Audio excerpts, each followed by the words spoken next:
Bonjour, je suis Jordi Turc, dirigeant fondateur de Active PNL, un centre de formation en coaching, en PNL, en thérapie brève, avec notamment l'analyse transactionnelle, la PNL et l'énéagramme. Dans cette série de podcasts, j'explore les profils de l'énéagramme et cet outil à travers une approche plus spirituelle que celle que j'aborde habituellement dans les formations.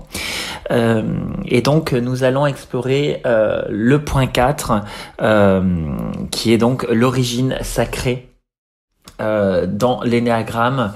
L'origine sacrée, on verra, qui est l'idée supérieure du point 4. Alors, les personnes de cet énéatype, elles sont donc émotives. Elles sont plutôt romantiques et sont des personnes qui semblent souffrir beaucoup plus que les autres types.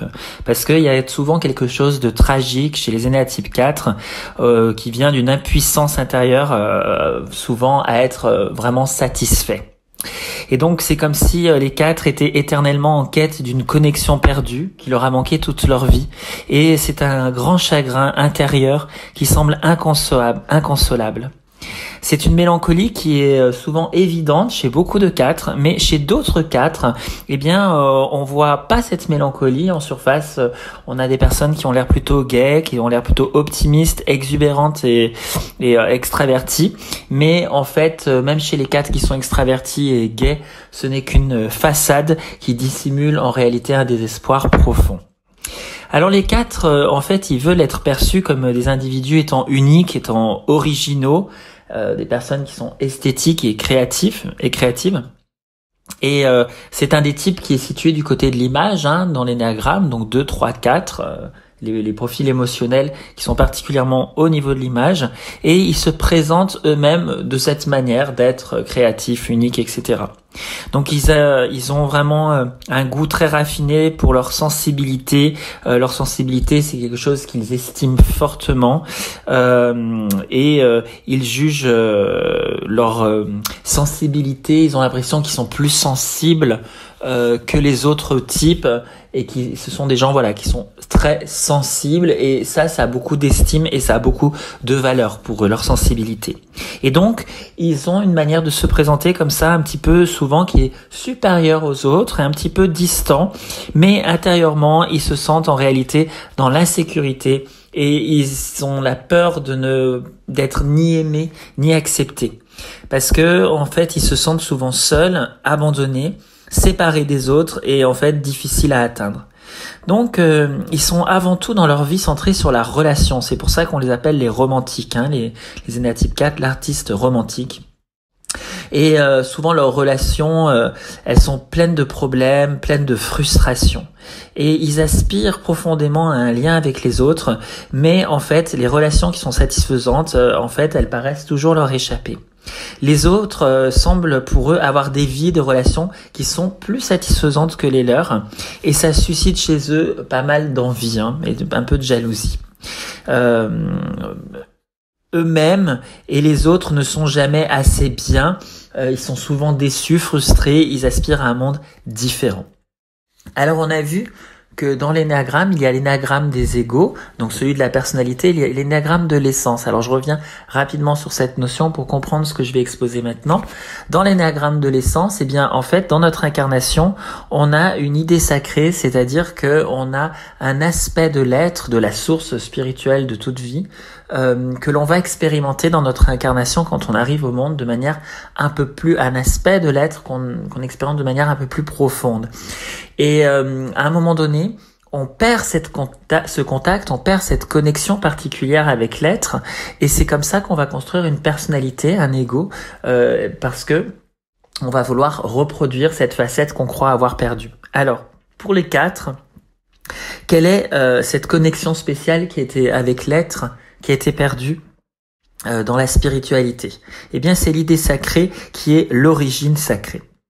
Donc, si on pense qu'on est notre corps, et si on s'identifie, je dirais en premier lieu, à la réalité physique, l'origine sacrée, qu'est-ce qu'elle nous dit? Elle nous dit que le vivant, en fait, tire son origine d'une source unique, et que ce vivant obéit à des lois naturelles qui sont communes pour tous les êtres sur Terre. Donc, par exemple, sur le plan physique, la théorie du Big Bang, elle a postulé que tout l'univers est né d'une explosion cosmique et que tout ce qui existe a donc sa racine dans ce moment de création. Donc les principes universels qui gouvernent la vie, ils sont reconnus en astrophysique et en physique subatomique, en biologie et aussi dans toutes les approches des sciences humaines comme la sociologie, l'anthropologie, la psychologie, etc. Donc les phénomènes célestes des galaxies éloignées, elles obéissent aux mêmes lois physiques que ceux de notre propre système solaire et de notre planète. Et donc, on pense aujourd'hui que la vie terrestre, en fait, elle est issue d'une étincelle commune dans la source primordiale. De manière à ce que la nature tout entière, en réalité, elle semble avoir une source qui est collective. Et donc, tous les êtres humains sont nés et ils se développent physiquement de la même façon, quelle que soit leur ethnie ou leur culture. Et en tant qu'êtres humains, nous sommes tous soumis aux mêmes lois génétiques et biologiques. Et donc, si nos visages et nos corps, ils semblent légèrement différents les uns des autres, et donc on a l'impression comme ça d'être uniques. En fait, le modèle physique général demeure le même, quelle que soit notre race, notre culture, notre religion.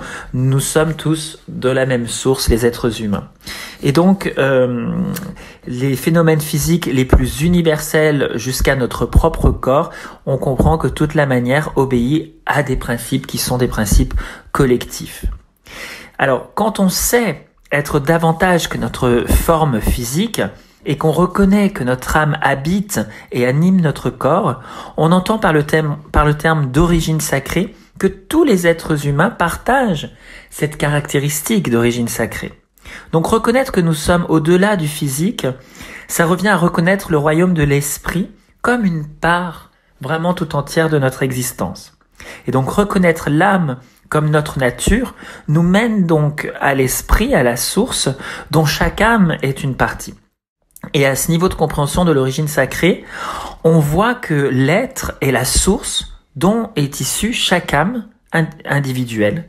Et comme chacun de nous, est une âme unique, notre terreau fondamental, c'est le royaume de la vraie nature. Donc l'être ou la vraie nature est perçu à cet endroit de conscience comme non seulement la source de l'âme humaine, mais aussi comme la source de toute la manifestation. Donc tout est perçu ici comme issu de l'être et retournant à l'être une fois que la manifestation s'éteint lorsque l'on meurt. Mais si on va encore plus loin dans cette compréhension de l'origine sacrée, il existe un autre niveau appuyé sur cette compréhension qui comprend que toute la manifestation est non seulement issue de l'être, mais qu'elle est en réalité inséparable de l'être. Et donc à ce stade de la perception et de la compréhension, on comprend que tout ce qui existe est perçu comme autant de différenciations de l'être lui-même, et la forme, elle devient donc indistinguable de la source. Donc c'est en fait comme si on se disait qu'il y avait un grand océan et que finalement les vagues c'est la manifestation de l'être. Mais en fait, au-delà de la manifestation, chaque vague est connectée à l'être. Ce n'est pas juste une manifestation, nous ne sommes pas juste une manifestation de l'être, nous sommes encore plus profondément, en termes d'identité, nous sommes l'être, nous sommes l'origine sacrée. Et donc à ce niveau de conscience, on s'identifie à l'être lui-même plutôt qu'à notre incarnation qui semble être séparée et être une manifestation de lui. Et donc petit à petit, il y a notre compréhension de l'origine sacrée qui grandit et notre compréhension de l'être, du coup, elle va s'approfondir. Et donc, notre expérience de l'être, elle consiste d'abord à l'éprouver comme l'essence, c'est-à-dire comme notre propre nature intérieure, mais ça va culminer avec une expérience spirituelle qui relève de l'absolu, c'est-à-dire c'est un état situé au-delà de la conceptualisation de la conscience. Et donc, quand on se perçoit tout comme l'être au niveau de l'absolu, on a la sensation d'un énorme paradoxe que l'esprit ne peut pas résoudre, c'est-à-dire le surgissement et le non-surgissement sont donc indistinguables et devient impossible de parler d'une origine sacrée dont nous n'en serions issus, parce qu'à ce niveau-là, la manifestation et la non-manifestation sont la même chose.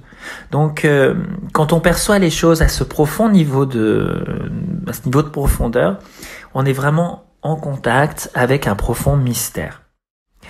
Donc,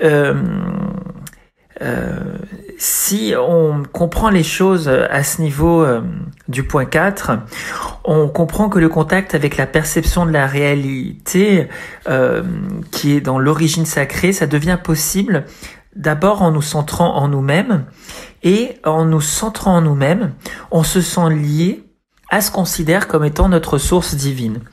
Et donc, en fait, ce que l'on peut avoir, par exemple, pour les personnes qui font beaucoup de sport, quand, par exemple, on fait beaucoup de sport, effectivement, on va avoir des endorphines dans le corps, on va ressentir notre corps. Et effectivement, quelqu'un qui fait tout ce sport, à un moment donné, il est vraiment en contact avec lui-même parce qu'il se sent vivre à l'intérieur de son corps. Donc, il a vraiment cette expérience de ressentir son corps. Et donc, chez les 4, mais le corps, alors avant d'expliquer chez les 4, le corps, cette expérience, elle se fait quand les gens font du sport, mais du coup, c'est réservé à un temps où le corps a été mis vraiment à l'épreuve en faisant du sport, où il y a eu cette libération d'endorphines, mais c'est pas quelque chose qui est là tout le temps. Et puis, effectivement, on vieillit, on meurt, ou on peut avoir un handicap physique ou une maladie qui fait qu'on parfois, on peut pas être en contact permanent avec ça. Et de la même manière que le fait d'être en contact avec son corps nous ramène à nous-mêmes, il y a autre chose qui nous ramène à nous-mêmes, sont nos émotions. Effectivement, on a pas mal de personnes, donc là je parle pas des profils 4, je vais parler des autres profils, d'autres profils en tout cas, qui sont un peu plus éloignés de leurs émotions, qui ont tendance donc à les refouler, et à un moment donné, quand ils font un acte qui s'appelle la catharsis émotionnelle, donc qu'est-ce que c'est que la catharsis émotionnelle? Ça peut être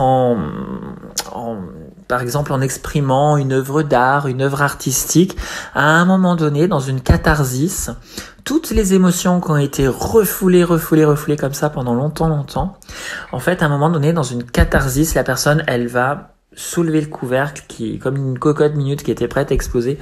Et là, il y a le jaillissement de toutes les émotions qui sortent, qui arrivent. Et quand les personnes comme ça rentrent dans une catharsis émotionnelle, à ce moment-là, elles prennent contact aussi avec qui elles sont vraiment, qui elles sont en profondeur.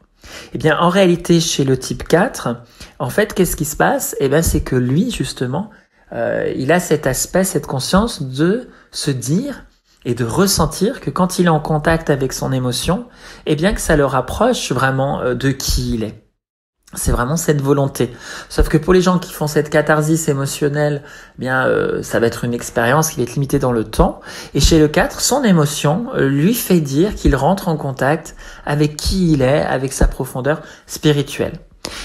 Et donc, quel est le piège? Eh bien, le piège, c'est que bien que c'est vrai, quand on fait du sport ou quand on rentre comme ça en contact avec une catharsis, avec nos émotions, on rentre en contact avec qui on est.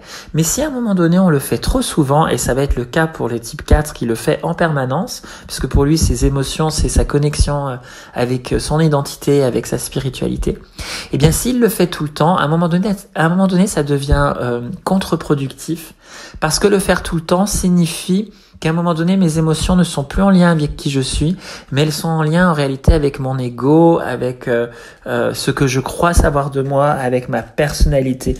Et donc, il va y avoir une dépendance qui va se faire en lien avec cette catharsis émotionnelle. Et en fait, du coup, à un moment donné, ça va être improductif parce que d'être toujours dans ses émotions, en fait, ça va plutôt être, au lieu d'être vraiment en contact avec soi, ça va être plutôt en contact avec son ego, et le 4 va être dans ce leurre, dans ce grand piège où il croit du coup qu'en étant en contact avec ses émotions, il se rapproche de qui il est, alors qu'en réalité non, il se rapproche avec son ego, il se rapproche de son ego. Et donc effectivement, dans le travail spirituel, on doit effectivement rentrer vraiment en contact avec qui nous sommes au niveau de notre corps, au niveau de nos émotions, pour pouvoir, une fois qu'on rentre pleinement dans ces moments-là spirituels, en contact avec toutes ces manifestations qui arrivent biologiques dans notre corps, on peut arriver à les accueillir, et puis à un moment donné, on flotte un peu comme ça, et on sent qu'on dépasse ça. Et quand on dépasse ça, c'est là qu'on rentre en réalité vraiment en contact avec l'être et avec cette expérience spirituelle qui pourrait être vécue comme une sorte de ce qu'on appelle l'illumination spirituelle. Mais donc pour ça, pour atteindre cette illumination spirituelle, effectivement, il faut accueillir les émotions, il faut accueillir les sensations du corps, y plonger et les dépasser. Mais chez le 4, en réalité, eh bien, on reste coincé un petit peu comme ça au niveau de l'émotion, ce qui veut dire qu'on ne dépasse pas cette phase-là et on reste bloqué à ce niveau-là. Donc, qu'est-ce qui se passe pour l'énéatype 4 ? Eh bien, en fait, c'est une recherche pour l'énéatype 4, c'est une tentative de reproduire cette sorte de psychodynamique, c'est-à-dire de vouloir rentrer en contact avec ses profondeurs spirituelles, sauf qu'en réalité, c'est une tentative ratée, puisque au lieu de rentrer en contact avec qui il est vraiment, il rentre simplement en contact avec lui au niveau de son émotion. Alors pour une personne de type 4, eh bien cette perte de contact, alors le contact il y est en réalité, c'est juste qu'il y a ce sentiment de perte de contact avec l'origine sacrée dans l'enfance est synonyme donc de la perte de sa perception et de son expérience du soi comme inséparable de l'être et donc issu de l'être.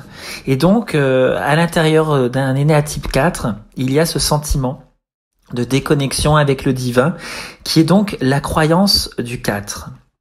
Et pour nous percevoir déconnectés de tout, on doit se prendre pour une identité séparée qui a perdu sa connexion à une autre entité. Donc l'identification au corps, qui est l'identification la plus profonde d'un être humain qui est ancré dans sa personnalité, ça entraîne chez tous les énéatypes la conviction de leur séparation fondamentale avec la source spirituelle. Et donc, notre corps étant distinct de tout le reste, on en vient à se croire vraiment des entités indépendantes. Et cette croyance, elle est au cœur bien sûr de toutes les personnalités, de tous les néagrammes, et elle est donc le fondement de tous les préjugés et de tous les, de toutes les souffrances de n'importe quel énéatype. Mais chez l'énéatype 4, ce sentiment de perte, d'abandon est vraiment fort et il est spécifique en tout cas à l'origine sacrée. C'est un petit peu comme si je devais prendre une image, comme un bateau qui aurait à qui on aurait brisé les amarres qui le reliaient au port, et que l'expérience intime d'un 4, c'est comme ça de dévier un petit peu, d'être coupé de l'être et de dériver comme ça au large. Donc le 4 souffre vraiment à l'intérieur de lui d'un profond sentiment de déconnexion et de séparation des autres, et encore pire, de ses propres profondeurs. Donc cette perte de contact avec l'être, elle est perçue par un 4 comme un abandon, comme si l'être spirituel se plaçait en retrait, et donc ce qu'il éprouve au départ, l'énéatype 4, comme un arrachement à sa mère ou à sa famille dans son histoire de vie, la racine en réalité, c'est sa perte de contact avec l'être spirituel. Et donc, qu'est-ce qui va rester ? Il va rester un sentiment de déficience et de perte, et qui va lui donner la sensation de manquer de la substance même de soi. Donc les 4, ils ont un grand désir de se reconnecter, de s'ancrer à nouveau dans ce qu'il a perdu. Et donc ce sentiment d'abandon et d'aspiration à rétablir le lien avec l'être, même s'il est inconscient chez la plupart des 4, en fait, il est central, ce sentiment d'abandon et ce sentiment d'aspiration à rétablir sa connexion, c'est central dans la psychologie d'un 4. Et c'est même si central que tout sentiment de soi s'est construit sur ce sentiment-là. C'est-à-dire que désirer, finalement, devient plus important qu'avoir. Parce que finalement les 4, on se rend compte qu'ils rejettent souvent inconsciemment les gens ou les situations qui offrent une constance, qui offrent un lien avec eux. En réalité, les 4 vont être amenés à un moment donné, quand il y a vraiment ce lien qui se fait au niveau de l'intimité, ils vont avoir tendance à rejeter et à repousser les autres, et donc ils vont renouveler ce sentiment de perte à l'intérieur d'eux-mêmes. Pourquoi ? Parce que finalement, s'appuyer sur le désir, eh bien c'est ça qui va donner un sens à la vie. Alors que finalement, si tout est bien qui finit bien, finalement, la quête s'arrête. Et finalement, qui suis-je quand cette quête s'arrête ? Eh bien, je peux avoir l'impression d'être quelqu'un de banal et que la vie n'a plus de sens. Donc, désirer est plus important qu'avoir. Donc, c'est pour ça que les relations avec les 4 sont des relations tumultueuses quand on rentre dans l'intimité. Alors, souvent, chez les 4, dans leur vie, ils avaient quelqu'un, par exemple une mère qui était très maternante, mais où il y a eu une rupture de contact, et donc ça a rappelé cette déconnexion avec la source. Donc la mère qui fait figure de source pour l'enfant, parce que elle est source de nourriture, la mère elle est source de survie, et bien par l'enfant elle peut être perçue comme étant détachée, désengagée ou bien abandonnante ou bien totalement absente. Et il peut y avoir eu un réel abandon dans la vie d'un 4, ou une négligence, ou une désertion, ou une insuffisance de soins, ou peut-être un rejet qui était subtil ou bien qui était manifeste de la part de la mère. Alors, c'est sûr que les 4 ne sont pas les seuls à connaître ces expériences-là dans leur vie, mais leur sensibilité à la coupure de la source, ça rend ces événements-là centraux dans leur psychologie, et ça les prédispose à percevoir les autres comme fatalement abandonnants. Donc, l'humeur primaire des 4, c'est un sentiment triste et pesant de manque, de mise à l'écart, et c'est donc une aspiration insatiable et inconsolable, comme si les 4 portaient le deuil perpétuel finalement de la connexion perdue. Et c'est pourquoi donc Ikazo, qui a travaillé pendant très longtemps sur l'énagramme, a donné le nom de mélancolie de l'ego aux 4. Donc c'est un sentiment de perte qui peut être éprouvé comme une sensation de rareté, de privation, d'insuffisance, une misère intérieure, où on pourrait dire une indigence extrême. Un 4, par exemple, n'arrive pas toujours à mettre le doigt sur ce qui lui manque. Quand on lui dit « mais qu'est-ce qui va pas ? Pourquoi tu es triste ? Qu'est-ce qui te manque ?» Il pourra pas toujours vous le dire, ce sera difficile de vous dire, mais ce qu'il sait, c'est que quelque chose manque. Et il ressent un profond désespoir lié à l'idée qu'il ne sera jamais connecté ou inclus vraiment dans l'amour divin. Et il ne saura jamais vraiment comment y entrer. Et il a l'impression que tous les autres en ont le secret, mais que pour lui, c'est quelque chose qui a été refusé. Et donc, ça amène beaucoup de chagrin que cet état de perte suscite. Et ce chagrin, il est dangereux à ressentir pour un 4, parce que ça pourrait le jeter dans un désespoir profond, ou lui donner l'impression d'être quelqu'un finalement qui est ordinaire, qui finalement ne comptait pas. Et donc on voit sur l'énagramme des évitements le désespoir et la perte et la simple tristesse qui apparaît au point 4. Donc à ce sentiment de privation va venir s'ajouter le préjugé sur la vie, conscient ou non d'ailleurs, que le lien au paradis perdu, de quelque façon que conçoive le paradis perdu un 4, a été brisé par sa faute à lui. C'est-à-dire que le 4 peut juger que le problème venait de ses véritables besoins et de son aspiration à un lien. Il a l'impression qu'il était tellement comme ça en demande d'un lien qu'à un moment donné, ça a fini, pour le parler vulgairement, ça a fini un petit peu par gonfler les autres, par gonfler l'autre. Et que finalement, ce problème, en fait, il vient de lui. Qu'il est un peu déficient, qu'il est mauvais, qu'il est insuffisant, inadéquat, qu'il est fatalement défectueux. Et donc, il y a certains 4 qui estiment qu'il y a quelque chose d'intrinsèquement mauvais ou vénéneux en eux. Et donc, il y a dans cette sensation une irrévocabilité absolue et tragique. Et c'est comme si le 4 était quelqu'un d'irréparable et qu'on ne puisse rien dire ou rien faire pour enlever toute la douleur de son existence. Et donc, il peut ressentir ce sentiment de perte comme une désorientation dans sa vie, l'impression de ne pas savoir où il est, ni comment il y est arrivé, l'impression de n'être réellement connecté à rien, ni à personne, et surtout d'être déconnecté de lui-même. Et donc, contrairement aux autres profils, il a la sensation de vivre à la périphérie de sa vie, privé de toute orientation ou toute direction. Il y a certains 4 qui semblent comme ça être toujours un petit peu vagues, perdus, pas vraiment présents, et puis on a d'autres qui ont aucun sens physique de la direction à prendre et qui ont tendance à se perdre quand ils vont quelque part.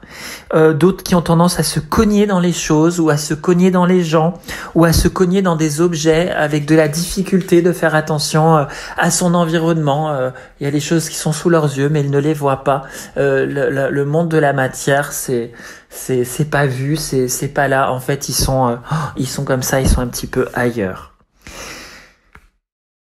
Et donc, pour pouvoir être dans cette quête de reconnexion, qui est vraiment longuement désirée par les 4, c'est comme s'ils demandaient cette reconnexion, mais c'est comme si à un moment donné, dans leur frustration et leur exaspération, les choses leur étaient dues. C'est comme s'il y avait une sorte d'ingratitude aussi qui est manifestée, et comme un petit caprice, un petit peu comme un enfant capricieux, le 4, il faut que ce à quoi j'aspire arrive dans ma vie parce que moi j'ai beaucoup souffert et donc les choses me sont dues et on doit me les satisfaire. Parce que sinon ça me ramène à un sentiment intolérable de manque. Mais le paradoxe, c'est qu'une fois que le désir des 4 il est satisfait, l'objet tant recherché, il commence à perdre de son charme et le désir du 4 va se tourner vers autre chose. C'est-à-dire que le 4 va chercher en dehors de lui-même la satisfaction intrinsèque qui lui manque, mais quand il la trouve, cette satisfaction finalement, ça n'offre qu'un sentiment de gratification qui est limité. Puisque finalement seule la reconnexion avec ses propres profondeurs pourrait résoudre son sentiment de manque. Donc il n'y a rien ni personne qui ne peut jamais remplir totalement ce déficit interne. Et donc le 4 reste dans un perpétuel état de mécontentement, de frustration. À ses yeux, la faute, elle en revient à l'autre. Il se dit pas, le 4 ne se dit pas, ce désir finalement ne pourrait pas être rempli par l'extérieur. Et donc c'est pas surprenant que je sois pas satisfait. Non, le 4 il se dit plutôt, quelque chose ne va pas dans la personne ou la chose que je désire, ou peut-être est-ce que c'est pas ce que je voulais vraiment, je me suis trompé. Donc les 4 ils vont avoir tendance à blâmer les autres, à blâmer comme ça l'objet de leur désir, et ils vont avoir tendance à lui trouver des défauts, des imperfections qui vont justifier ce manque de satisfaction, et donc ils vont finir par écarter l'autre, écarter l'objet de désir. Ou encore, une fois obtenu l'objet désiré, le 4 va tourner son attention vers ce qui ne va pas ailleurs dans sa vie ou ce qui lui reste à acquérir. Le 4 est donc insatisfait, mécontent, et rien n'est jamais bien à ses yeux. Tout ce qu'il possède ou ce qu'il a acquis, ça perd de son brillant, ça perd de sa valeur, et son désir va toujours se figer sur ce qui est hors de sa portée. C'est un modèle comme ça qui va contredire un peu sa quête de bonheur, puisque finalement rien n'est jamais assez bien, le bonheur est éphémère, il y a toujours quelque chose qui vient le gâcher, et il en revient toujours à aspirer ce qui n'est pas là pour pouvoir être satisfait. Et donc c'est une recherche perpétuelle de la faute, et cette quête perpétuelle des 4, ça les pousse toujours à fixer leur regard vers l'extérieur, et donc ce qui en réalité les protège de leur sentiment intérieur de déficience. Parce que finalement, si rien ne les contente, ils doivent continuer à chercher la chose parfaite à laquelle ils aspirent. Et donc, ils n'affrontent pas cette vérité que rien d'extérieur ne peut leur apporter la satisfaction de ce qu'ils désirent. Et s'ils l'affrontaient, ils devraient abandonner leur attitude intérieure d'aspiration et de désir. Et s'ils abandonnaient cette attitude d'aspiration et de désir à l'intérieur d'eux-mêmes, il en ressortirait des sentiments intérieurs qui seraient extrêmement douloureux. Donc c'est une quête qui les connecte au bien-aimé perdu dans l'enfance, qui était l'être filtré par l'image de la mère. Et donc abandonner dans les recoins de leur âme ce désir, ça signifierait laisser aller finalement le bien-aimé. Ce qui reviendrait finalement pour un 4 à être vraiment perdu, à être vraiment à la dérive. Si je cesse de désirer me raccrocher à la rive et que je cesse ma quête, je vais réellement dériver et je vais accepter que je dérive réellement. Du coup, ça engendre une dépendance au fait d'aspirer à ce qui est hors de portée, et donc ça garde les 4 finalement en contact avec le bien-aimé, avec l'objet du désir. Ça maintient ce contact de cette manière. Et donc, c'est pour ça que ça fait d'eux vraiment des incurables romantiques qui sont au-delà de la vie ordinaire, qui sont portés par l'idéalisme, la noblesse de leur quête, dans leur propre psychologie au moins. Et donc, ils ont tendance à rester loyaux à l'aimer perdu, et ils s'efforcent de cette manière détournée à rester en contact en réalité avec l'être qu'ils pensent avoir perdu. Les 4 qui se sentent abandonnés par les autres, ils s'abandonnent à leur tour à un désir frustrant et pourtant incessant d'insatisfaction. Donc ils sont vraiment dans l'intime conviction qu'ils sont intrinsèquement mauvais, ou du moins qui sont insuffisants, et donc ils aspirent profondément avec l'autre à une intimité, à une proximité avec lui, mais en réalité ils ont beaucoup de mal à se l'accorder, parce que s'ouvrir vraiment et être vulnérable, ça reviendrait à révéler leur sentiment intérieur de manque et de médiocrité, et donc ils croient qu'ils seraient alors sûrement abandonnés, et donc qu'ils répéteraient cette intolérable blessure. Donc les 4, ils ont beau dire et soutenir qu'ils recherchent une intimité, en fait, ils ont plutôt tendance à tenir les autres à distance. Parce qu'il est beaucoup plus sûr pour eux de désirer de loin et d'éprouver une douce tristesse, une douce mélancolie d'amour non partagé, que de risquer de s'exposer. Donc les relations, elles sont difficiles pour un 4. Elles sont une source de sentiments meurtris qui suscitent un implacable sentiment que l'amour leur est confisqué. Et donc de ce fait, la relation, c'est la Bible des 4. Et plus cette relation elle est orageuse, plus elle est attirante.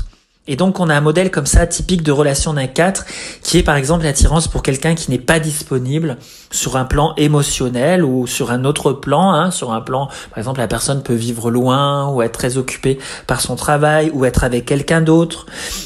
Souvent ce sont des rencontres intenses, c'est des ruptures qui sont soudaines, c'est l'attente, c'est la réconciliation, et ça peut comme ça dans les relations répéter ce cycle-là encore et encore.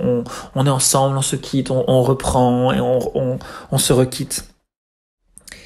Parce que ce qu'ils n'ont pas leur semble meilleur que ce qu'ils ont. Ce qu'ont les autres est meilleur que ce qu'ils ont. Ce que sont les autres leur semble mieux que ce qu'ils sont. Les autres ont ce qu'ils n'ont pas, et qu'il s'agisse soit de possession, soit carrément de qualité, d'attributs personnels. L'herbe est plus verte dans le pré du voisin, dit le proverbe. Donc leur passion est donc l'envie qui apparaît sur l'énagramme des passions. La passion de l'envie, elle parcourt toute la gamme du simple désir de ce que possède l'autre jusqu'à une haine mauvaise envers l'objet du désir. Par exemple, si je vois une autre blonde, je la tue. Donc ce que pourrait dire par exemple une 4 haineuse. À un niveau plus subtil, l'envie, elle se manifeste comme le désir d'éprouver quelque chose de différent sur le plan intérieur et qui semble meilleur et plus désirable que ce qui se passe en réalité à ce moment. Alors, on a une psychanalyste assez connue qui s'appelle Mélanie Klein, qui d'ailleurs est sans doute une 4, qui a donné à l'envie une position centrale pour comprendre la psychopathologie des patients qui sont les plus difficiles à traiter, ceux qui semblent ne tirer aucun profit de l'expérience thérapeutique, puisque effectivement on avance, on croit avancer dans la thérapie, et puis non, finalement on a l'impression que c'est comme si tout ce qu'on faisait, ça n'avait servi à rien. Et donc pour ces patients dont elle parle, Mélanie Klein, vu qu'elle est 4 elle-même, elle a été centrée son attention sur ces patients-là. Son travail, il a créé dans une société de psychanalyse britannique un schisme qui n'a pas été résolu à ce jour d'ailleurs, parce que selon d'autres psychanalystes comme Jay Greenberg et Stephen Mitchell, ils disent dans le tourbillon de controverses et d'antipathie qui entoure les contributions de Klein, il y a au fond peu de consensus sur la nature précise de ses vues ou sur la place qu'elle occupe dans l'histoire des idées psychanalytiques. Donc, en fait, c'est difficile de dire si ces descriptions fantasmagoriques du monde intérieur, destructif et vindicatif de l'enfant, elles sont justes, ni si c'est en fait une interprétation parce que en fait, elle était 4, tout simplement. Alors, pour citer encore Greenberg et Mitchell, ils disent « Klein suggère que l'envie primitive représente très tôt dans la vie une forme particulièrement maligne et désastreuse d'agression innée. Les autres formes de haine de l'enfant sont dirigées vers les mauvais objets. L'envie, en revanche, est la haine envers les bons objets. L'enfant éprouve la bonté et la nourriture que lui procure sa mère, mais il les ressent comme insuffisantes et en veut à sa mère d'en avoir le contrôle. Le sein donne du lait en quantité limitée, puis s'en va. Dans le fantasme de l'enfant, dit Klein, le sein est un objet qui garde le lait pour ses propres besoins. En conséquence, l'enfant détruit les bons objets, le clivage ne s'opère pas, il y a une montée de l'angoisse, de persécution et de la terreur, l'envie détruit toute possibilité d'espoir. Donc, ce que l'on peut comprendre qui manque dans l'interprétation de Mélanie Klein, c'est l'élément du coup interpersonnel, c'est-à-dire que l'enfant, dont l'identité elle est encore fusionnée à celle de la mère, il réagit de la même façon qu'un 4 perçoit sa mère, comme une mère haineuse et vindicative. Donc le sentiment que garde souvent un 4 de son enfant, c'est que sa mère refusait soit de le laisser briller ou d'occuper une place centrale et qu'elle était en compétition avec son enfant, qu'elle était tellement dans l'admiration de son enfant qu'elle finissait par envier son enfant et de vouloir avoir les mêmes choses que lui et que les mêmes qualités peut-être que son enfant. Et donc ça amène le 4 comme ça à rejeter en réalité à rejeter sa mère qu'il ressent comme étant une mère envieuse. Pas consciemment, bien sûr. Les 4, dans leur enfance, ils vont construire un surmoi qui va être vraiment un surmoi malveillant envers eux. C'est-à-dire qu'ils vont avoir un surmoi qui va sans arrêt vouloir les comparer entre une image de ce qu'ils devraient être et ce qu'ils sont. Donc, ils vont avoir un surmoi comme ça qui va les juger. Mais à la différence des 1, Naranjo dit qu'il s'agit plus ici d'une question esthétique qu'éthique. En ce sens que c'est la représentation qui compte. Donc le surmoi d'un 4, ça ne lui reproche pas comme pour un 1 d'être fondamentalement mauvais, mais plutôt de se tromper quelque part et de ne pas offrir aux autres une image idéale. Donc rien de ce qu'ils font ou de ce qu'ils ressentent ne semble assez bon pour leur juge intérieur. Le surmoi est très jugeant, il les coupe, il les dénigre, ils sont pleins de reproches, ils sont toujours hyper critiques envers eux-mêmes, remplis de culpabilité. Et en réalité, le degré de méchanceté et de venin que les 4 peuvent infliger aux autres, quand ils parlent, ils sont pas du tout tendres, c'est rien du tout comparé à ce qu'ils s'infligent eux-mêmes. Et ça vient du fait qu'ils se tiennent responsables de leurs sentiments intérieurs de déconnexion et ils se le reprochent furieusement. Donc leur agressivité, elle est donc usurpée par leur surmoi et elle est dirigée contre eux. Et à l'extrême, ça peut entraîner une profonde et une permanente haine de soi, issue de la conviction inébranlable d'être un échec en tant que personne. Et donc, c'est un rejet, une haine de soi assez brutale qui entre dans le tableau général de cette tendance dépressive caractérisant les 4. Donc, même si bien sûr le 4 n'est pas le seul énéatype à connaître la dépression, sa tendance à la dépression, elle est inexorable du fait des forces intérieures qui sont à l'œuvre chez lui. Donc la dépression caractéristique des 4, ça a l'aspect d'une profonde obscurité intérieure où finalement la vie paraît insupportable et intolérable et où le moi, selon les termes de Freud, finalement il apparaît comme pauvre et vide. Tout semble totalement privé d'espoir et eux plus que tout le reste. Et donc leur agressivité, elle se retourne contre eux. Alors dans la théorie psychanalytique, on a différents facteurs qui sont impliqués dans la dépression et ils sont tous assez pertinents pour l'énéatype 4. Donc le premier facteur, c'est un certain type de perte ou d'échec de la relation avec la personne maternante dans l'enfance, donc période pendant laquelle le sentiment de soi, il est en formation et il est particulièrement fragile. Et le second facteur, c'est un surmoi qui est vraiment extrêmement zélé. Alors, la mère et le moi de l'enfant n'étant pas pleinement discriminés dans la conscience de l'enfant, la perte de relation avec la mère, elle est ressentie comme la perte de celle-ci et donc la perte du moi, la perte de soi. Margaret Mahler, elle estime que la phase développementale à la racine de la dépression, c'est celle du rapprochement. Quand l'enfant, entre l'âge de 15 mois et 2 ans, il développe un sentiment distinct de soi et de ses capacités, tout en ayant encore besoin de la fusion et du contact avec sa mère. Donc la mère, du coup, elle a du mal à accepter et à comprendre l'alternance des pulsions de l'enfant entre un besoin d'expansion et de liberté d'une part dans l'enfant, où il va regarder un petit peu comme ça ce qu'il voudrait faire en autonomie, et son besoin soudain de recharger le contact avec elle. Donc ça suscite comme ça une ambivalence et une agressivité de l'enfant envers la mère, et une perte d'estime de soi qui mène finalement à la dépression. Donc ça pousse souvent le sujet 4 et l'enfant ou les personnes qui sont dépressives à regarder sans cesse les autres pour étayer sa propre estime de soi, c'est-à-dire qu'on se compare soi par rapport aux autres.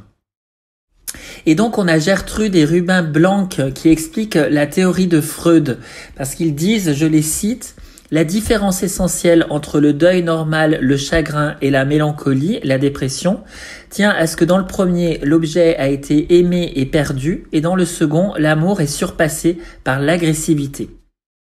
Donc ce qu'on comprend, c'est que dans un premier cas, le chagrin qui est lié à la perte, c'est pas forcément lié à une perte de sentiment de sa propre valeur. Alors que dans la dépression, au contraire, la perte d'un objet aimé est synonyme de perte d'une partie de l'image de soi. Donc la personne déprimée, elle peut donc s'identifier à l'objet perdu dans une tentative de recapturer celui-ci. Et donc du coup, on a les autocritiques qui sont issues des critiques dirigées au départ vers la personne significative sur le plan émotionnel, c'est-à-dire celle qui est perdue ou liée à la perte. Et donc l'autocritique, c'est une expression de colère qui était déjà présente dans l'attitude ambivalente envers l'objet quand celui-ci était présent. C'est-à-dire que déjà, il y avait cette autocritique quand la mère était présente. Et donc dans la dépression, l'agressivité ressentie à l'origine, c'est l'agressivité ressentie vis-à-vis de l'objet perdu, mais elle est dirigée contre soi-même sous la forme donc du surmoi. Et donc la dépression, elle se caractérise encore par l'échec à vivre les idéaux du moi et donc un sentiment d'impuissance et de désespoir vis-à-vis d'une chose en particulier ou bien de la vie en général. Et donc on peut voir ici le 4 se bagarrer contre vraiment des images impossibles internes de ce qui devrait être et donc notamment un sentiment d'être incapable de réussir. Et donc cette attitude d'envie, elle consiste à désirer ce que l'on n'a pas et à s'efforcer d'être ce que l'on n'est pas. Donc la simulation, c'est la posture et la projection de l'apparence désirée qui apparaissent au point 4 sur l'énagramme des mensonges. Parce que donc le désespoir qui est inhérent à la dépression, c'est pas un abandon de l'espoir, mais c'est plutôt un sentiment d'échec à atteindre ou à obtenir ce qu'on désire. Parce que si on cesse vraiment d'espérer quelque chose, du coup, il surgit un sentiment de neutralité et de paix quand on cesse d'espérer. Alors la recherche et l'effort cessent quand on arrête d'espérer. Et d'autre part, si on est désespéré vis-à-vis d'un objet donné, on se cramponne d'autant plus fort à cet objet et on est désespéré de ne pas l'obtenir. Donc c'est vraiment, encore une fois, ce que j'expliquais précédemment, c'est l'attachement au désir qui fait souffrir le 4. Donc le cœur du désespoir d'un 4 est de ne pas être à la mesure de l'image intérieure idéalisée de ce qu'il devrait être. Il s'imagine devoir être quelqu'un d'exceptionnel. Donc ça s'accompagne souvent de la ferme conviction qu'il n'est pas bien tel qu'il est et qu'il devrait correspondre à cet idéal qu'il s'imagine. Et c'est souvent alimenté par l'espoir inconscient que s'il colle à l'image intérieure idéalisée, eh bien l'objet perdu pourrait revenir. Et donc, au lieu d'abandonner finalement cette image de perfection, le 4 va s'y cramponner furieusement et donc ça va susciter chez lui le désespoir de ne pas l'obtenir. Et donc, de tout ça, on peut comprendre qu'il en résulte du coup une sensation d'abattement mélancolique et assez torturant. Donc c'est ce lugubre désespoir qui colore l'état émotionnel d'un 4. Et cette façon qu'a le 4 de s'accrocher à l'idéal de perfection, ça contient implicitement le mécanisme de défense que Narenro associe à ce type l'introjection. C'est le mécanisme donc de défense des 4. Alors l'introjection, c'est l'intégration de certaines qualités, attitudes ou caractéristiques de l'objet aimé dans sa propre psyché à soi. Donc les 4 intègrent l'idéal du moi et les demandes du surmoi qui en résultent, les punitions et les récompenses des parents, notamment en particulier chez la mère. Et donc si la crispation d'un 4 sur son surmoi mordant et haineux paraît de prime abord bien éloigné d'un mécanisme de défense, parce que c'est assez haineux envers soi-même, eh bien, ça se conçoit mieux si on y voit le moyen d'éviter une perte intérieure totale de l'objet et donc du sentiment de soi. Et donc c'est pourquoi les Blancs critiquent la technique thérapeutique dite du manteau réversible, parce que cette technique, elle consiste à traiter la dépression en encourageant le patient à extérioriser son agressivité intérieure. Taper sur un polochon, crier, etc. Et l'économie interne de la personne dépressive qui dirige l'agressivité contre soi-même, c'est une façon de préserver le contact avec l'objet, de sorte qu'extérioriser sa colère et sa haine, ça revient pour la psyché à perdre l'objet aimé. Et c'est pourquoi les 4 qui se sentent misérables et qui pourtant affirment aspirer au bonheur, en réalité ils s'accrochent à leur souffrance, puisqu'ils maintiennent par leur souffrance le lien avec l'objet aimé. Et c'est qu'en comprenant cette dynamique et en entrant en contact avec l'amour pour l'objet sous-jacent à cette souffrance, que ce modèle douloureux, finalement, peut commencer à se dissoudre. Donc l'introjection, elle se manifeste encore d'autres manières chez les 4.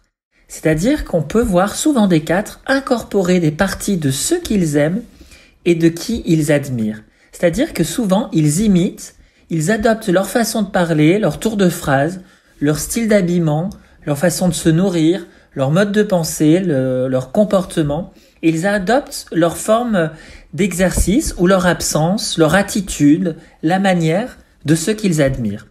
Et donc, si certains 4 sont visiblement dépressifs, d'autres 4 on va pas les voir dépressifs et ils semblent toujours être vraiment très joyeux, très gais, doublés, on va dire, d'une sorte de férocité maniaque, comme si c'était des grands performeurs. Et il y en a d'autres encore qui alternent avec ces deux extrêmes de comportement. Donc tantôt d'un côté très maniaque où les 4 s'activent beaucoup à essayer de se remplir de choses qui vont dériver leur mélancolie intérieure sur l'activité qu'ils font et leur procurer du coup une stimulation émotionnelle, parfois aussi sous la forme de relations orageuses ou de drames personnels, ou bien ils se mettent dans beaucoup de divertissements, sont parfois des acharnés de travail, ils peuvent aussi être des acharnés d'acquisition, etc. Et les 4 de ce type, souvent, ils paraissent heureux, mais en fait, on peut ressentir que dans leur vibrance, dans leur énergie, c'est comme s'il y avait quelque chose de forcé, le sentiment qu'ils doivent avoir l'air positif, vif et plein d'énergie.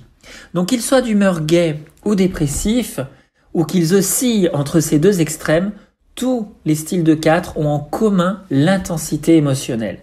C'est-à-dire que le terre-à-terre et l'ordinaire, souvent c'est écarté avec mépris, en faveur plutôt de l'excitation et de l'ampleur émotionnelle.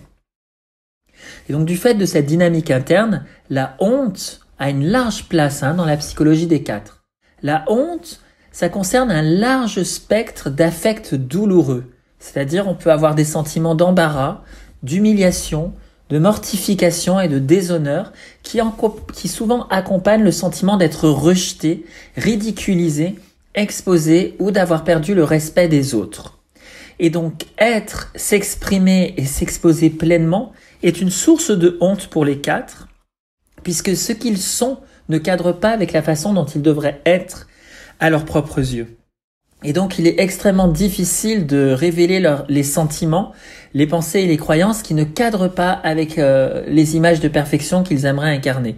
Alors ils se persuadent que le monde extérieur va leur faire honte, simple projection finalement de la honte intérieure qu'ils éprouvent sous la coupe de leur surmoi.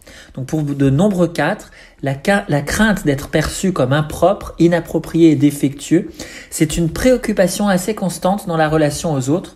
Donc on peut se retrouver comme ça avec des 4 qui sont en réalité assez timides, même si certains le montrent beaucoup, mais d'autres le montrent moins. Mais en réalité, il y a cette honte sous-jacente. Donc pour éviter le déshonneur et donc la perte du respect de soi qui peut résulter du fait de s'exposer, on a beaucoup de 4 qui se mettent en retrait, qui deviennent assez lointains et distants et qui ont tendance à se tenir à l'écart des autres. Et donc, en fait, ce qu'ils font, c'est qu'ils ont tendance à accuser ceux dont ils s'isolent de ce mouvement de retrait qui en réalité perpétue leur sentiment de séparation. En fait, ils deviennent réservés, Ils révèlent finalement peu de choses sur eux-mêmes. Et ils ont plutôt comme ça une attitude un peu mystérieuse où ils apparaissent assez renfermés et assez contraints. Et ils deviennent, on pourrait dire en un mot, autocontrôlants, comme on le voit sur l'énéagramme des actes contre soi.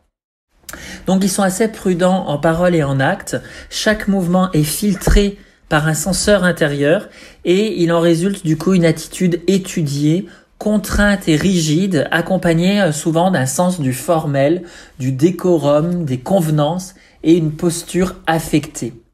Et c'est comme le cheval, l'animal qui est associé à ce type, ils offrent une image d'élégance contrôlée, de puissance retenue.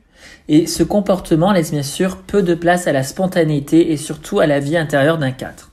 Donc sur le plan social, le monde des protocoles, des codes de comportement, des règles de conduite, du formalisme et de la correction, c'est le domaine des 4. Faire passer un message en termes diplomatiques, communiquer indirectement tout ce qui pourrait être conflictuel ou considéré comme impropre, c'est des domaines vraiment dans lesquels les 4 excellent. On a vraiment la culture japonaise où on a vraiment les stricts protocoles qui régissent souvent toutes les interactions au Japon. Ça illustre ce caractère des 4.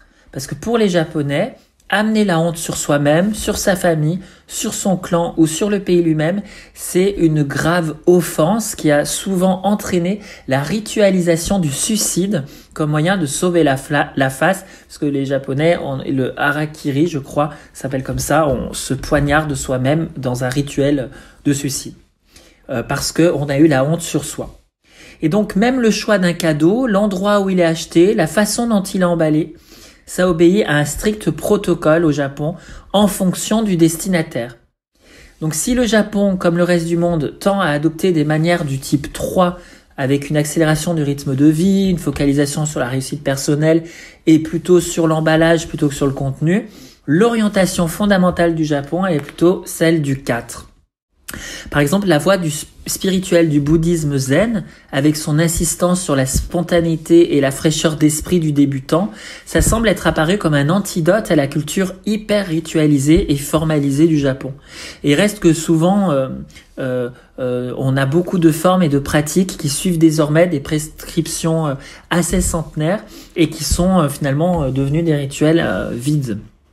Et donc, bien que ce ne soit pas la norme, on tombe parfois sur un 4 dont le style de comportement semble à l'opposé de ce type réservé et raffiné. Donc, c'est le cas pour la majorité des 4, mais parfois on a des 4 où c'est complètement le contraire.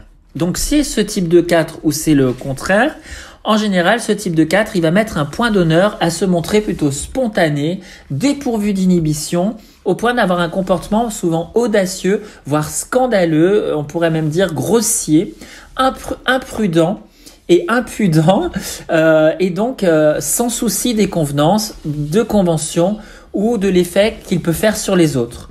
Et donc plutôt qu'exprimer une absence de honte, ce style est plutôt une façon de défier celle-ci, une simple défense contre le fait de l'éprouver. Et comme sa sœur apparemment plus contrôlée, qui est la réserve, il n'a pas de contact direct avec son expérience. Donc, on a certains 4 comme ça qui sont pas du tout, au contraire, polis, réservés. Ils vont être spontanés, puis ils vont vous en faire, ils vont dire des phrases choquantes d'un coup au milieu d'une discussion comme ça, très sérieuse. Ils peuvent donner un exemple à parler de sexe ou de trucs très choquants d'un coup, et on comprend pas d'où ça vient, ou d'un coup devenir très grossier. Donc l'énéatype 4, du plus contrôlé finalement, de ceux qui sont très très réservés, au plus flamboyant, qui sont plutôt très spontanés, et aussi l'énéatype 2, où on sait que c'est la flatterie de l'ego qu'on étudiera ensemble dans un prochain podcast.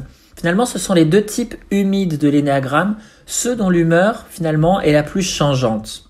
L'extrême émotionnalité qui filtre à travers le contrôle, ça se manifeste comme un don pour le théâtre. Au lieu d'exprimer spontanément ce qu'ils ressentent, les 4 vont avoir tendance à dramatiser leurs émotions. Il y a en eux une forte théâtralité, le sentiment que ce qu'ils expriment est en partie réel et en partie joué. On pense par exemple à la posture d'Oscar Wilde, qui par exemple a une façon très 4, ou à la, par exemple, la danseuse Isadora Duncan qui s'est étranglée avec son écharpe flottante qui s'était prise dans les roues de sa décapotable. Les quatre, généralement, ça fait des grandes actrices. Uma Thurman, par exemple, c'est un exemple frappant. Et c'est cette tendance où des artistes musicaux comme Mylène Farmer, Björk, Mylène Farmer qui cultive le mystère, la mort, Björk avec son originalité qui ne rentre dans aucune case.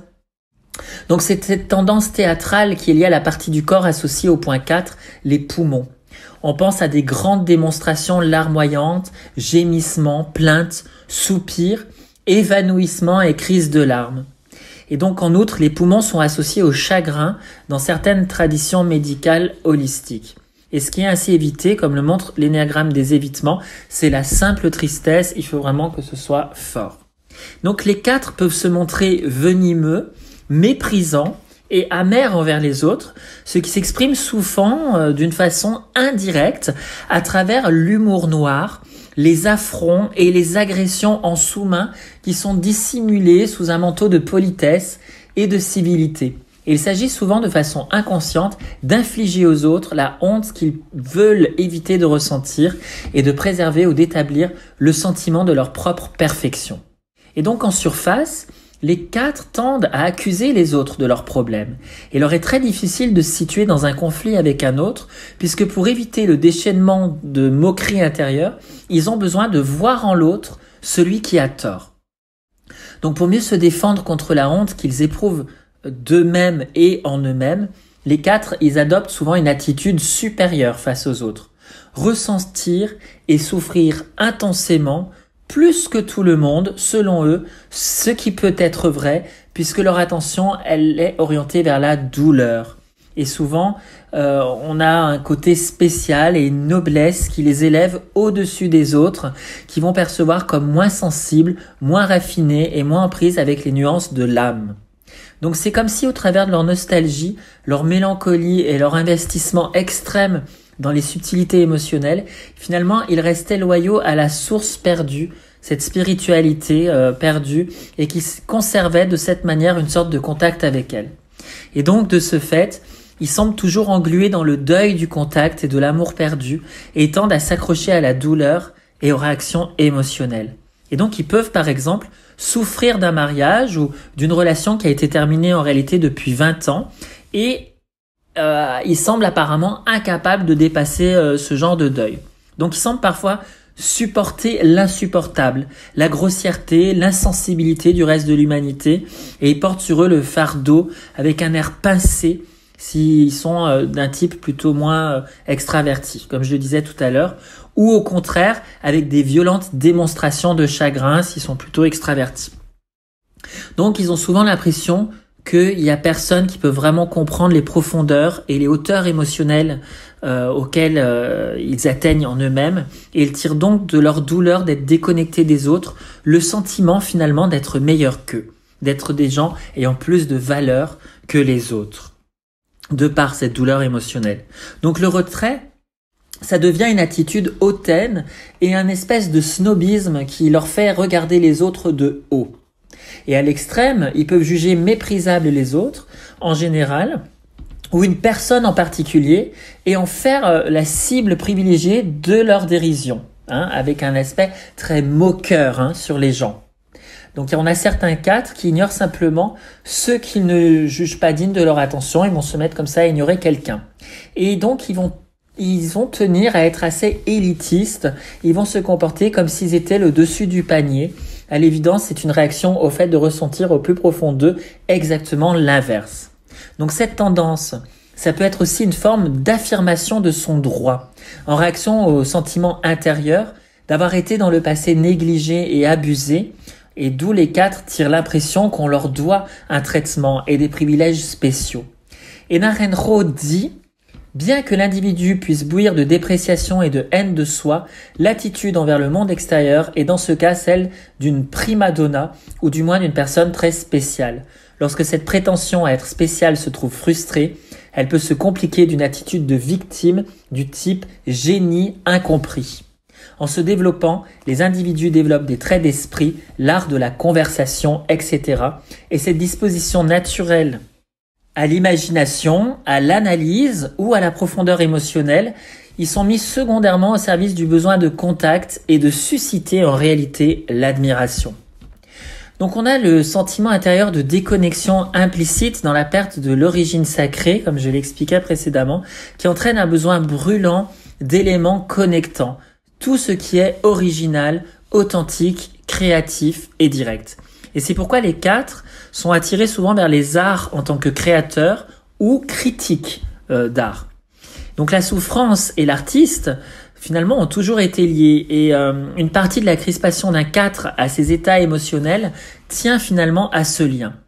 Des états émotionnels intenses qui entraînent le sentiment d'être en contact avec soi-même, les profondeurs d'émotions qui nous mènent d'abord dans nos trous, c'est-à-dire au niveau de l'âme, et ces endroits de notre âme où le contact avec les sens a été perdu.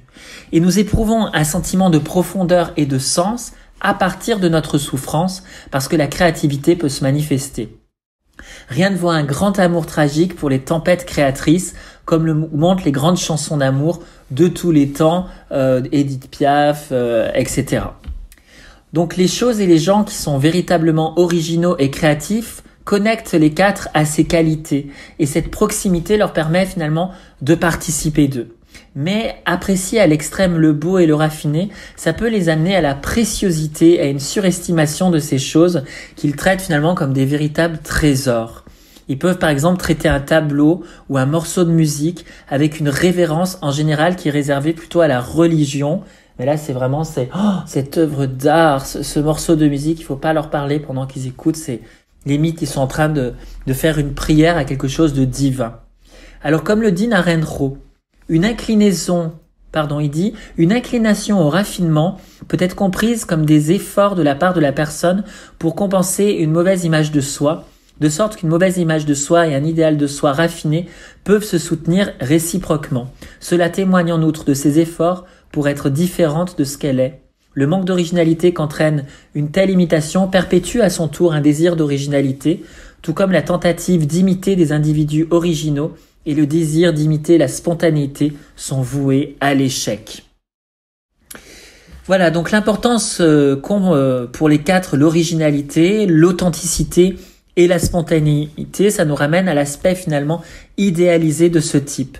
Parce que après avoir exploré les modèles comportementaux, émotionnels et les croyances des 4, on peut comprendre en quoi ce type, c'est une imitation finalement de la qualité essentielle appelée le point dans le langage de l'approche diamant au niveau spirituel. Faire l'expérience du point, c'est s'éprouver soi-même comme totalement non déterminé par son histoire personnelle et donc libre et libéré. Et donc c'est reconnaître sa véritable identité, l'expression unique et individuelle du divin, inséparable de lui. C'est faire l'expérience d'être un centre rayonnant d'illumination. Et donc essayer d'apparaître comme quelqu'un d'original, de créatif, d'authentique, de spécial, de spontané, d'endosser une image qui incarne les qualités du point, c'est la tentative des 4 pour répéter cette expérience. Et donc c'est impossible, parce que cette authenticité désirée, c'est le piège des 4, c'est un piège. Donc on peut comprendre la théâtralité et le goût du drame des 4 comme une tentative de donner du poids au sentiment de cette auto-représentation ou faux soi et d'imiter l'expérience du point, celle d'être une étoile pleine de profondeur et de signification. Et c'est cette image de soi que recherche un 4 pour obtenir un sentiment de réalité, de sorte qu'à ses yeux, les émotions émanant de cet autoconcept, elles sont finalement sacro-saintes et elles deviennent réelles pour lui. Et donc, elles sont souvent convaincues par ces images, ils sont convaincus de la validité de leur réaction et se montrent défensifs à cet égard. Donc on voit que la résistance caractéristique des 4 à l'état des choses extérieures et intérieures, c'est une tentative d'étayer le faux sens du soi, de la personnalité, c'est-à-dire de l'auto-représentation. Et ce modèle, qui a à l'origine un nom, destiné à nous permettre de discriminer entre nous-mêmes et notre mère, ça étaye donc à l'âge adulte notre sentiment d'être distinct. Et la clé du développement d'un 4, et la vertu associée à ce point, c'est l'équanimité, qui est sur l'énagramme des vertus. Donc Ikazo donne de l'équanimité la définition suivante si je le lis. C'est un équilibre. Un être complet vit en complète harmonie avec son environnement. Ses mouvements sont économiques et toujours appropriés aux circonstances. Il n'est pas affecté émotionnellement par des stimuli externes, mais il y réagit dans l'exacte mesure nécessaire.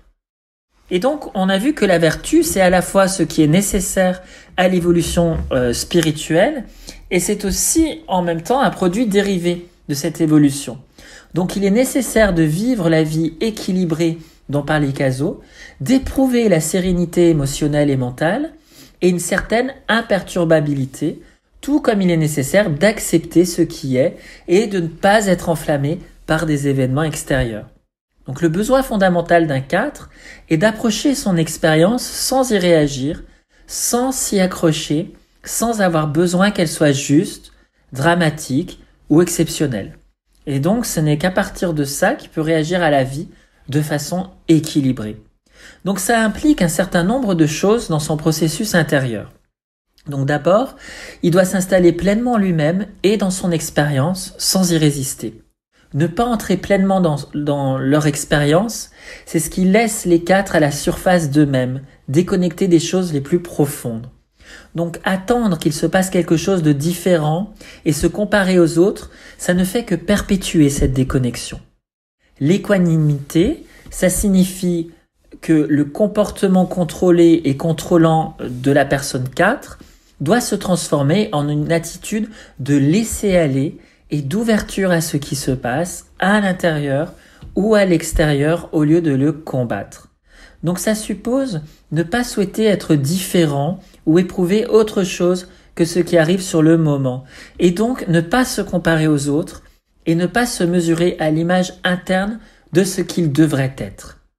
Donc pour que ce changement d'orientation intervienne, les 4 doivent reconnaître qu'ils ne cessent de se juger, de se censurer, de se contrôler pour approcher leur image interne de la personne qu'ils devraient être à leurs yeux, tout en se blâmant de ne pas être à la hauteur. Donc ils doivent comprendre que cette non-autorisation permanente les éloigne en réalité de leur expérience directe, perpétuant leur sentiment de déconnexion, et donc ça les pousse à s'abandonner eux-mêmes.